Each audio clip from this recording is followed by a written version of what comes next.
बिस्मिल्लाहिर्रहमानिर्रहीम अस्सलातु वस्सलामु अलैका या सय्यदी या रसूल अल्लाह अस्सलातु वस्सलामु अलैका या सय्यदी या हबीब अल्लाह।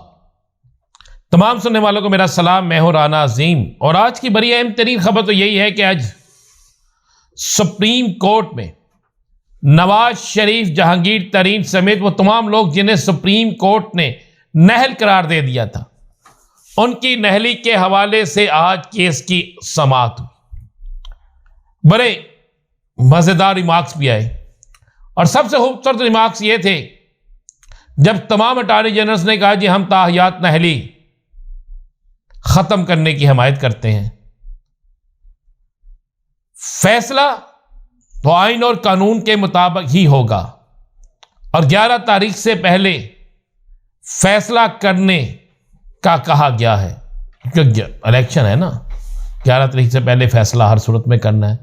लेकिन आज किसी ने एक बिल्कुल कानूनी नुक्ता है कि आज किसी ने वहां पर यह सवाल नहीं उठाया कि बात यहां पर ताहियात नहली की हो रही है, बात यहां पर और यह मियां मोहम्मद नवाज शरीफ, जहांगीर तरीन की और पाकिस्तान की सबसे सुप्रीम अदलिया यानी सुप्रीम कोर्ट का एक बड़ा बेंच इस केस की समाअत कर रहा है।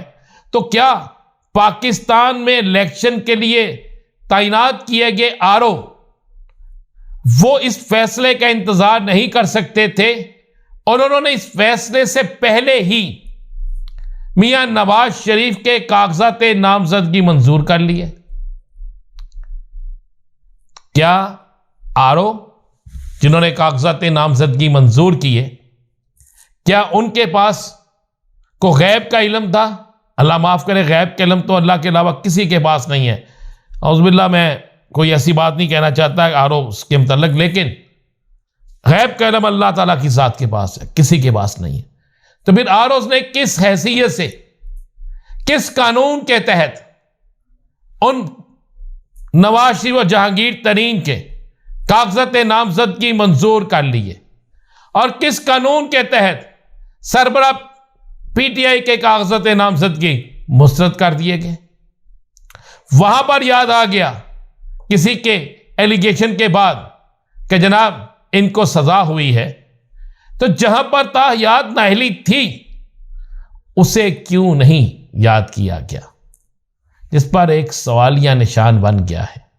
क्या हमारी सुप्रीम अदलिया जो हमेशा हक और सच का फैसला करती है, क्या वो उन आरओस के मुतल्लिक भी फैसला करेगी जिन्होंने सुप्रीम कोर्ट के फैसले से पहले ही फैसला देकर सब अच्छा कर दिया है? ये एक ऐसा सवाल है जिसका पूरी कौम को इंतजार है कि इसका जवाब कौन देगा, किस तरह इसका जवाब मिलेगा। आगे चलते हैं।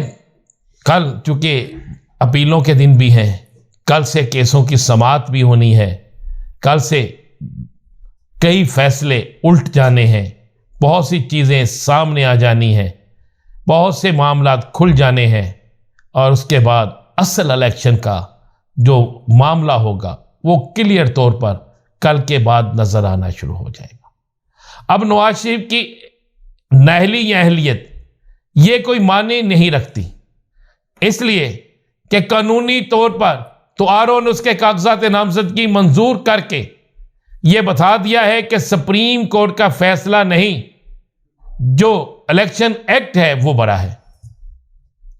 अब अगर इलेक्शन एक्ट बड़ा है, सुप्रीम कोर्ट का फैसला नहीं और उसका आरओ ने फैसला दे दिया है, तो फिर मैं नहीं समझता कि अब इस पर मामला किस तरफ जाता है या किस तरफ नहीं जाता। अब तो नवाज शरीफ को जो रिलीफ मिलना था, जहांगीर तरीन को जो रिलीफ मिलना था, वो इलेक्शन कमीशन की तरफ से तैनात किए गए आरओस दे चुके हैं। तहरीक इंसाफ के बल्ले के निशान के हवाले से भी समाअत हुई। कल महफूज फैसले पे कल का कहा गया है कि कल फैसला सुना दिया जाएगा। तहरीक इंसाफ के वकला को सुनते हैं या नहीं सुनते हैं, जो भी मामला होगा कल वो सामने आ जाएगा। तहरीक इंसाफ ने अपनी तैयारी भी मुकम्मल कर ली और उन्होंने वाज़ेह तौर पे कह दिया है कि हम किसी सूरत में, बैरिस्टर गौहर ने आज ये चेयरमैन पीटीआई ने ये कहा है कि हम किसी सूरत में भी मैदान को खाली नहीं छोड़ेंगे, हर सूरत में मैदान में रहेंगे, हर सूरत में इलेक्शन लड़ेंगे, हर सूरत में इलेक्शन लड़के साबित करेंगे कि अवाम में हमारी सबसे ज्यादा मकबूलियत है, अवाम में हमारी सबसे ज्यादा अहमियत है। अगर कोई ये समझे कि हम बिल्कुल साइड पे हो गए हैं तो ऐसा नहीं है। दूसरा, उन्होंने वाज़े तौर पे कह दिया हमारा प्लान बी भी तैयार है। यानी प्लान बी क्या? बड़ा क्लियर है।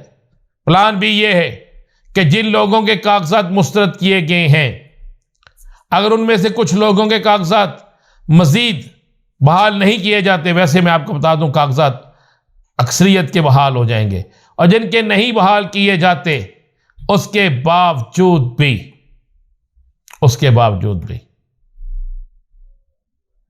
इनके उम्मीदवार हर हल्के में होंगे।